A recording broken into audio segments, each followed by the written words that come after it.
समझता हूँ ये जो कनेक्शन है फॉरेन एलिमेंट्स के साथ, this should be an established thing. ये कोई दो राय की बात ही नहीं है मीर साहब, this is a clear cut thing. ये डिस्कोर्स का हिस्सा होना चाहिए अगर ये कंटेस्टेड हो या डिबेटेड हो, या दिस इज और if it's up for moot. This foreign connection B it India और XYZ agency is a clear cut. दरार पड़ती है तो महल गिरने में वक्त नहीं लगता। पाकिस्तान नाम का जो महल 1947 में खड़ा किया गया था, उसमें दरारें तो बहुत पहले पड़ चुकी हैं, लेकिन 8 फरवरी 2026 को जो हुआ वो शायद उस महल के गिरने की आधिकारिक शुरुआत माना जाएगा। देखिए, इसको जरा थोड़ा सा बैकग्राउंड को समझने की जरूरत है। इंडिया का जो पहलगाम है और उससे पहले जाफर एक्सप्रेस है, ये वो कड़ियां हैं जो एक इंसर्जेंसी कह लें या एक जो प्रॉक्सी स्पॉन्सर टेररिज्म पाकिस्तान में हो रहा है, इन दोनों का जो मिलाप था कन्वेंशनल फोर्सेस का और नॉन स्टेट एक्टर्स के यूज का। जब भी अफसार साहब इस तरह की कोई पाकिस्तान के खिलाफ जिस तरीके से इनकी ये नॉन स्टेट एक्टर्स की या हाइब्रिड वॉर चल रही है, या जब भी कोई इस तरह की इंसर्जेंसी चलती है, तो उसका जो नॉर्मल हिस्टोरिकल पैटर्न रहा है वो कई दफा ये होता है कि आप at the end of the use of non state actors आप कन्वेंशनल फोर्सेस को यूज करते हैं, या शुरू में यूज करके कंडीशन करके फिर नॉन स्टेट एक्टर्स के साथ चलना शुरू हो जाते हैं।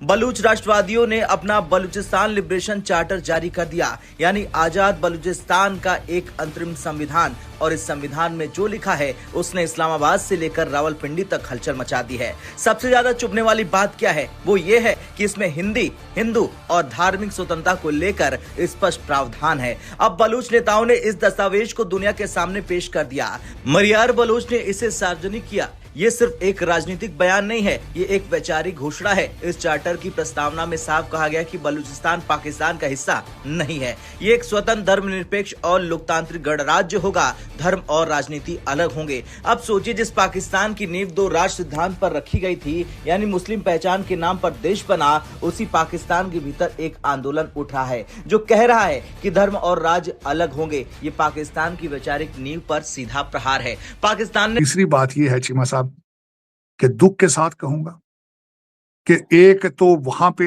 BLA जो किया, एडमिट किया है।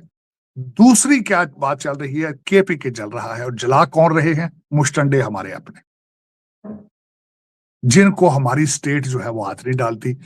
दशकों तक बलूचिस्तान को इस्लाम के नाम पर नियंत्रित करने की कोशिश की। कट्टरपंथ को बढ़ावा दिया गया, विद्रोह को देशद्रोह बताया गया, हजारों बलूच कार्यकर्ताओं के गायब होने के आरोप लगाए। लेकिन अब जो संविधान सामने आया है बलूचों की तरफ से, वो पहली ही पंक्ति में धर्म और राजनीति को अलग कर देता है। यानी न जिहाद की राजनीति होगी, न मजहबी कट्टरता, न अल्पसंख्यकों पर अत्याचार। ये मॉडल सीधे सीधे पाकिस्तान के सिस्टम को चुनौती देता है। सबसे ज्यादा चर्चा जिस बात की हो रही है वो है इस संविधान में हिंदू, सिख और ईसाई समुदाय को पूर्ण सुरक्षा और समान अधिकार देने का वादा। जहां पाकिस्तान में अल्पसंख्यकों पर हमले, जबरन धन परिवर्तन और भेदभाव की खबरें आती रहती हैं, वहीं बलूचिस्तान का प्रस्तावित संविधान कहता है कि सभी धर्मों को समान दर्जा मिलेगा, पूजा की स्वतंत्रता मिलेगी, नागरिक अधिकारों में कोई भेदभाव नहीं होगा। और यही बात पाकिस्तान को सबसे ज्यादा चुभ रही है। अब आते ले रहा है जो बार बार हम पीटते थे और कहते थे, और आज भी इस पे इतरार है अफगानिस्तान कि हम ये दहशतगर्द जो है ये प्रोड्यूस करते हैं, और ये फंडेड बाय इंडिया। इसमें कोई दो राय नहीं है। वो BLA हो, वो BLF हो, वो ये TTP हो, ये ख्वारिज का नाम दें, इनको फितनतुल ख्वारिज का नाम दें, जो भी दें।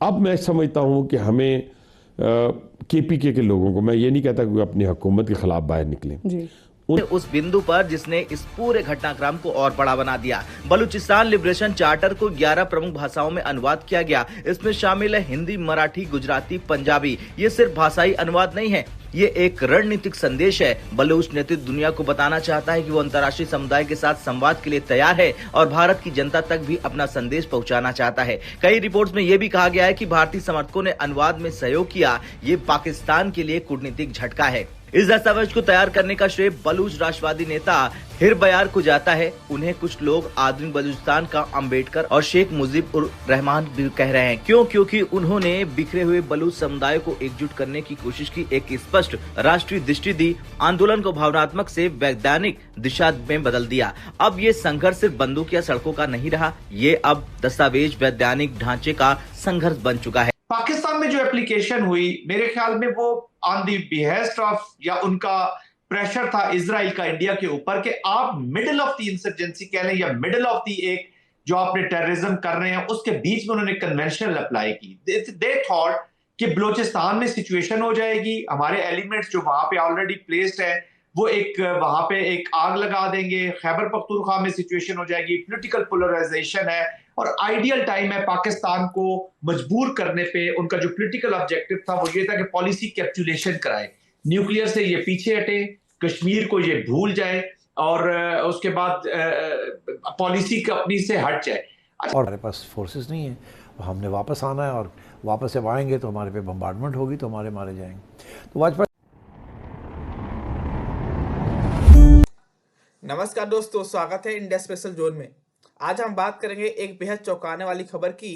पाकिस्तान के भीतर ही एक आंदोलन ने बलूचिस्तान के लिए नया संविधान जारी किया है, जिसे बलूचिस्तान लिबरेशन चार्टर कहा जा रहा है।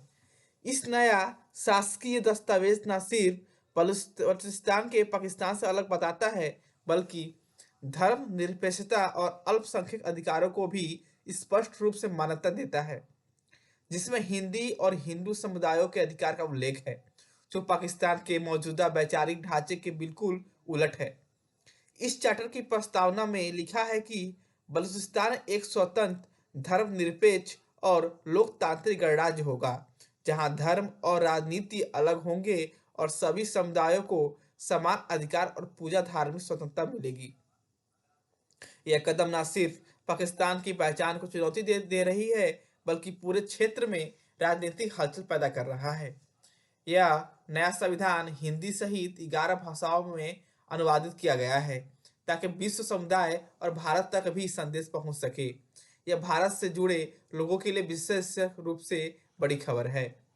अगर आप चाहते हैं कि हम ऐसे बिग जियोपॉलिटिकल अपडेट लाते रहें, तो वीडियो को लाइक करें, चैनल को सब्सक्राइब करें और बेल आइकन दबाना मत भूलिएगा, और वीडियो को हाइप भी करें।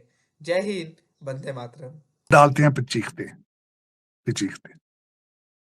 एक यहाँ पे बहुत बड़ा इशू बनाया गया। एक 72 साल का बाबा जेल में है, अल्टीमेटली उसको मोतिया होना था यार, उसकी सेहत के लिए रोज लिखा